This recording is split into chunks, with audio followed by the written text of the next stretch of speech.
بسم اللہ الرحمن الرحیم۔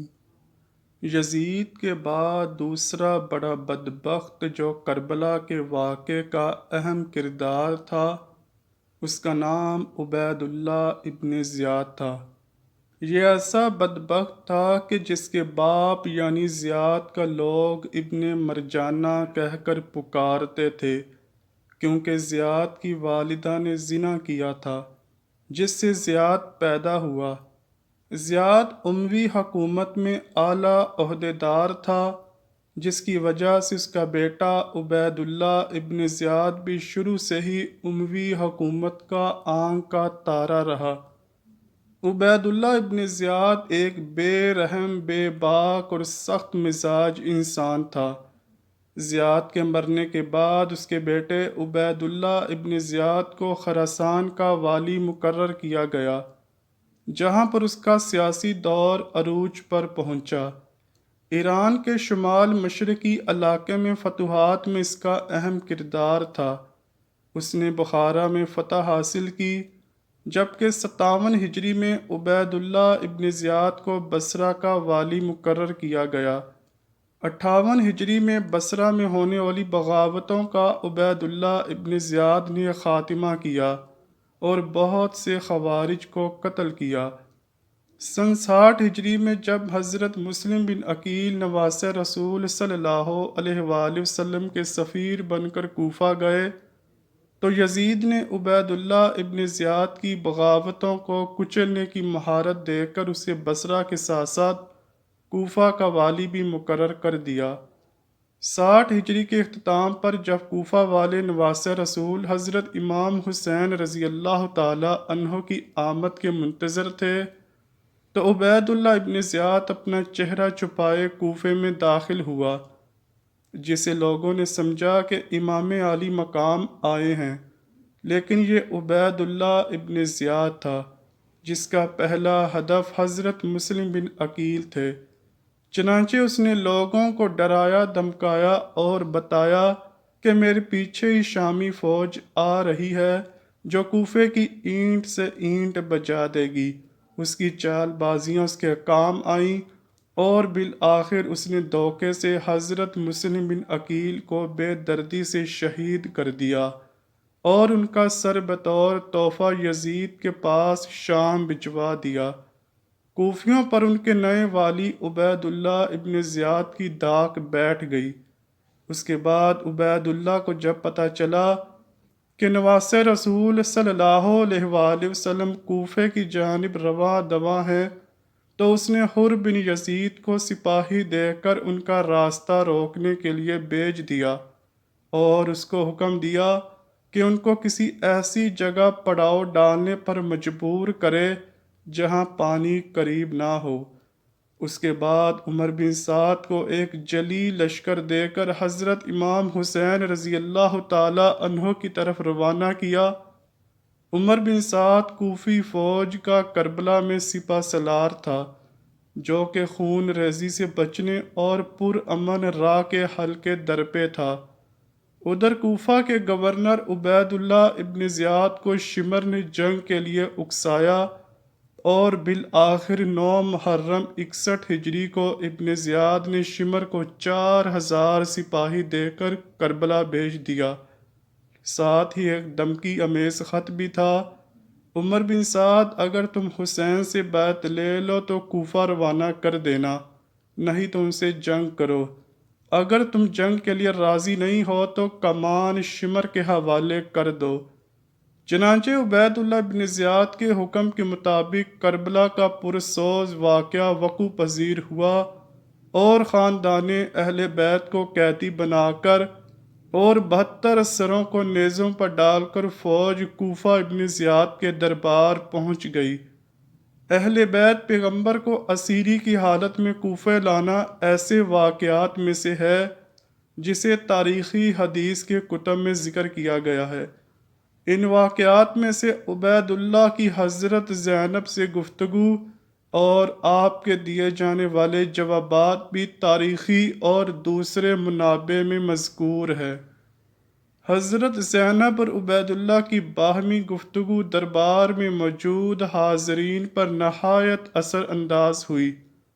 اس کے بعد دربار ابن زیاد میں ایک دل چیر دینے والا واقعہ رونما ہوا، جس میں بدبخت ابن زیاد نے نواس رسول صلی اللہ علیہ وآلہ وسلم ہم شکل پیغمبر کے دانتوں پر چھڑی ماری۔ اللہ اکبر۔ صحیح بخاری کی حدیث نمبر 3748 اور جامعہ ترمذی کی حدیث نمبر 3778 میں یہ واقعہ یوں درج ہے کہ حضرت انس بن مالک سے روایت ہے، میں دربار میں بیٹھا تھا کہ حضرت امام حسین رضی اللہ تعالی عنہ کا سر انور ایک تھال میں رکھ کر کوفہ میں یزید کے گورنر عبید اللہ ابن زیاد کے پاس لایا گیا، تو وہ اسے چھڑی سے ہلکی ہلکی ضربیں لگانے لگا اور ان کے حسن کے متعلق گستاخانہ انداز میں کچھ کہا، تو میں نے جواب دیا کہ یہ سیدنا حسین رسول اللہ صلی اللہ علیہ وآلہ وسلم سے بہت مشابہت رکھتے تھے۔ ایک اور روایت کے مطابق وہاں ایک اور صحابی حضرت زید بن ارقم رضی اللہ تعالی عنہ بھی موجود تھے۔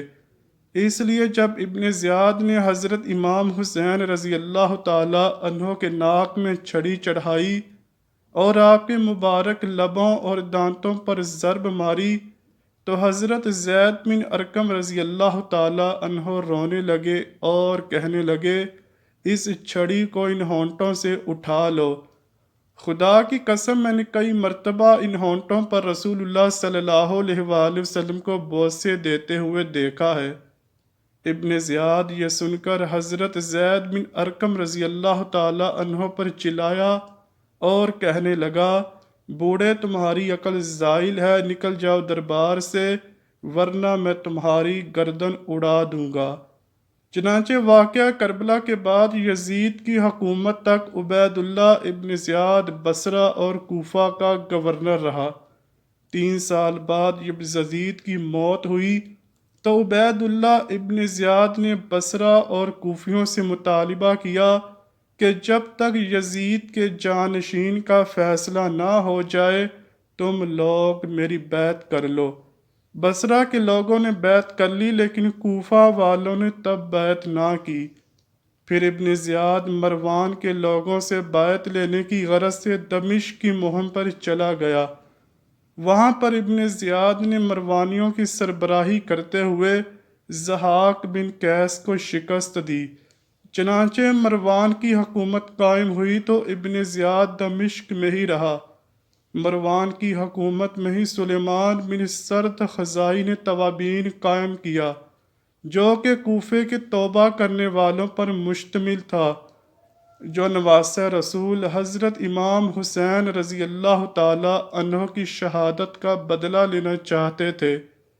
مروان نے ابن زیاد کو ہی توابین کے مقابلے کے لیے بھیجا۔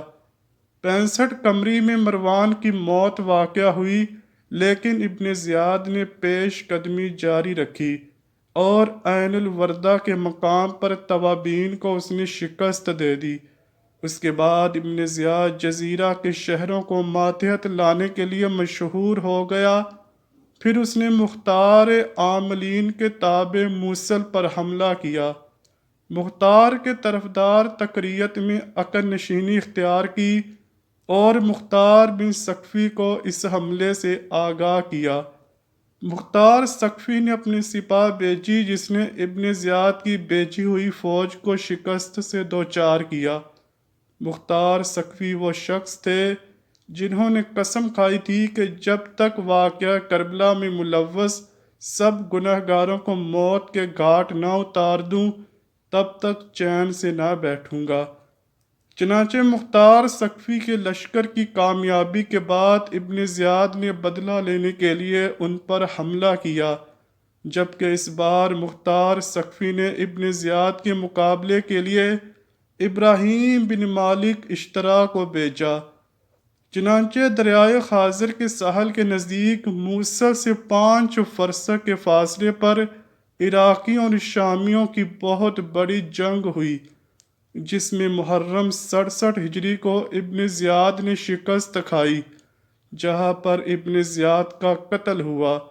عبید اللہ ابن زیاد اور ان کے ساتھیوں کے سر تن سے جدا کر کے مختار ثقفی کے پاس بھیجے گئے، جن کو عبرت حاصل کرنے کے لیے اس نے اسی مسجد میں ایک قطار میں رکھا جہاں امام حسین رضی اللہ تعالی عنہ کا سر رکھا گیا تھا۔